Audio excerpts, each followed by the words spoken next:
ay magluluto ng special Italian dish na kung tawagin ay insalata de riso or rice salad.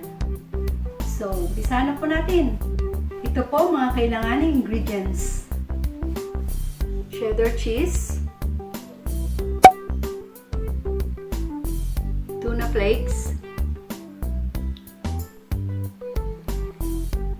pickles, pearl onions, sea salt,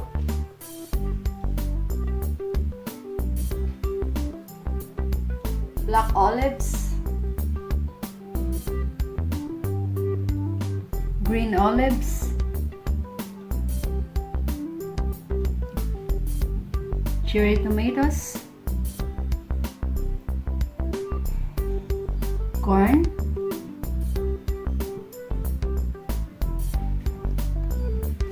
eggs, cooked ham, and Ribe Rice. Next step, magpapakulo lang po ako ng tubig.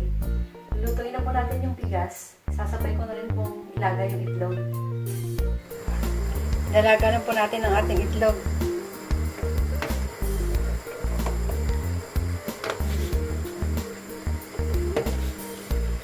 Wait lang po tayo ng 8 to 10 minutes hanggang sa maluto siya.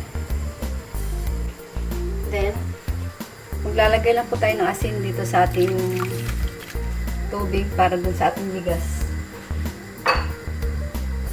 Then, sasabay ko na rin pong lutuin itong ating bigas.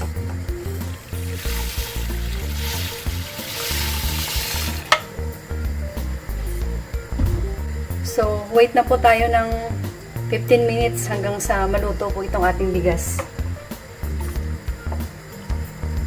So, for the meantime, takpan na lang po muna natin siya. Hanggang sa maluto silang dalawa. Then, saka natin balikan. A few moments later. Ayan, naka 10 minutes na. So, luto na po ito. Patay na natin. Tapos, tingnan na rin natin itong ating bigas. Luto na.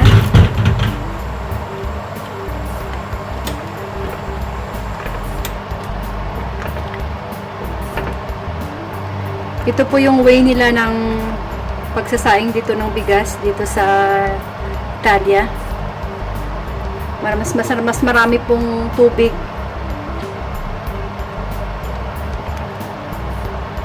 Medyo hilaw pa. So, wait po tayo ng another 5 minutes para maluto po siya. Takpan na po muna natin siya. And then, balikan natin siya after 5 minutes. 5 minutes later. So, ito na guys. Tikman na natin.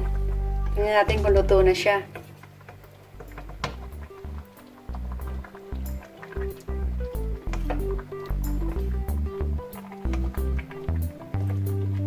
Luto na. Hanguin na natin. Sasalain na po natin siya doon sa ating salaan.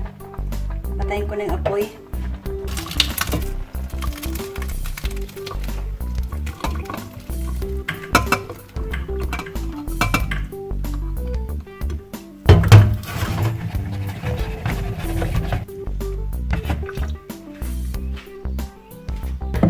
Lalagyan na natin doon sa ating lagayan. So, isasali na po natin ang ating rice dito sa ating bowl.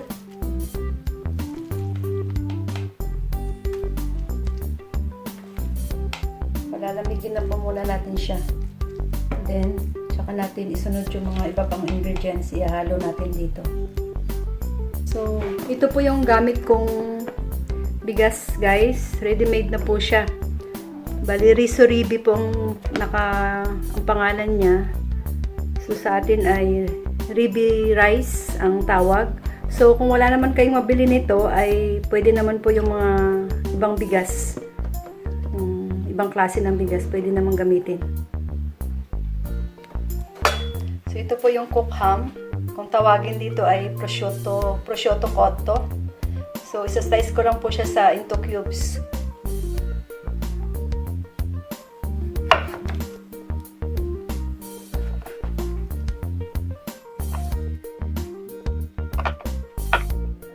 Yun na siya. Alim.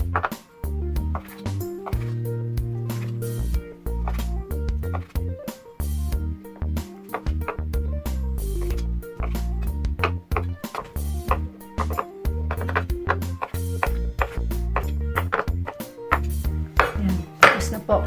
So, ilalagay ko lang po dito siya sa ating bowl.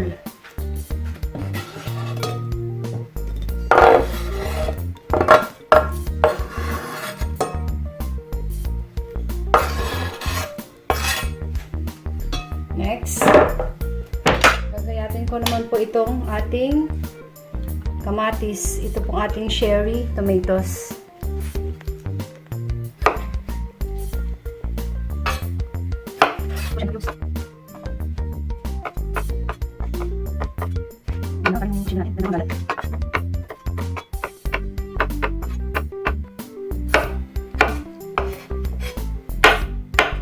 So, sasalin na po natin siya dito ulit sa ating bowl. Kukumbine natin dito sa ating prosciutto cotto.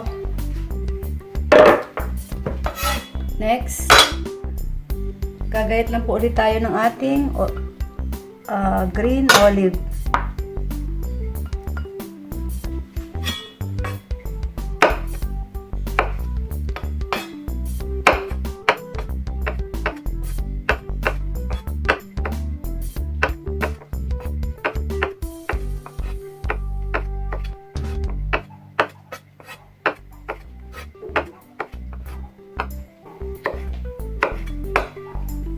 Then, next step, yung ating black olive naman po.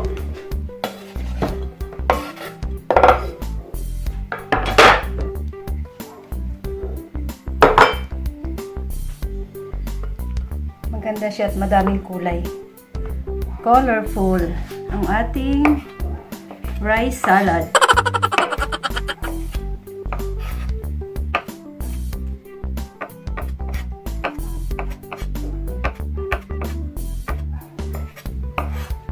Kung wala naman po kayong mahanap na olives, pwede naman po kahit ano ilagay nyo. Ilagay na natin dito sa ating bowl. Combine na natin ang ingredients. Then, next, ito pong ating pickles.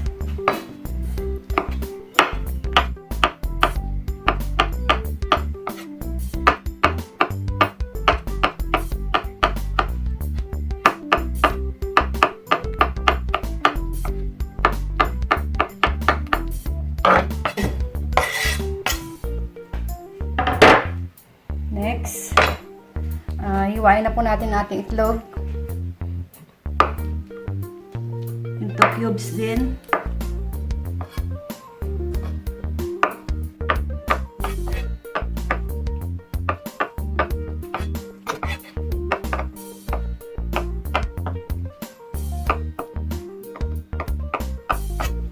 Then, ilagay ulit natin siya dito, sama-sama lahat ng ingredients.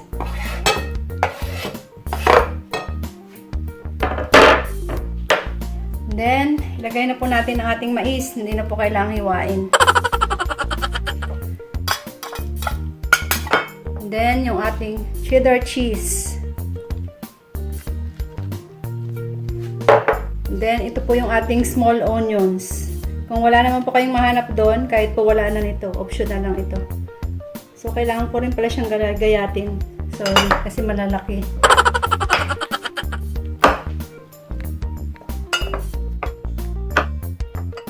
Lagyan mo siya ng kahit sa dalawahan lang.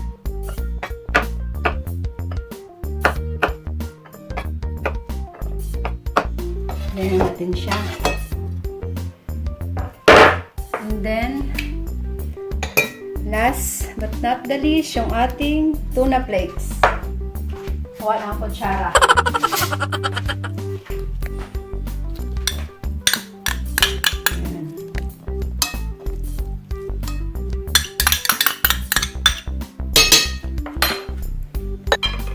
So, ihahalo na po natin yung ating Ribe Rice.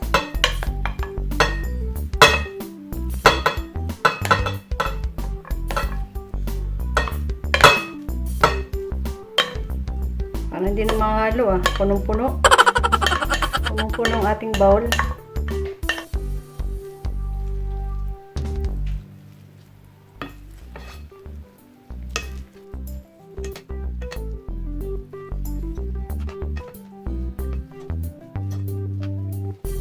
Yan po, ang bango-bango.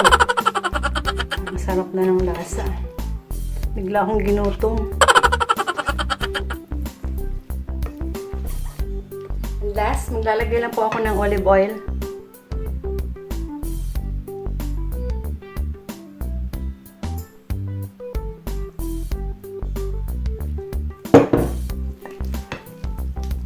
Then, haluin lang po natin ulit.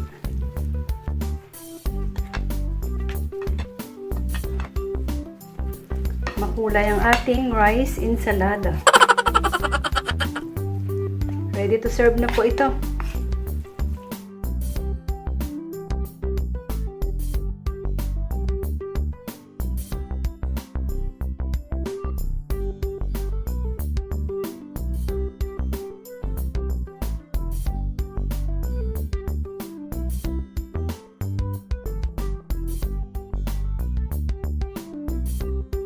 So, tikman na po natin, mga michi.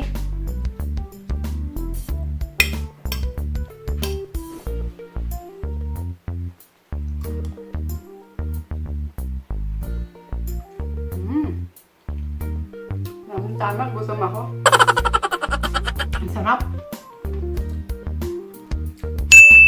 Sarap po. Kain po tayo. Napakasarap po. Kaya try nyo rin po sa inyo. Promise, ang sarap. Thanks again for watching, mga michi. Para po sa full recipe, paki-check na lang po ang description box below. So, thanks for watching. Bye. God bless. Happy weekend.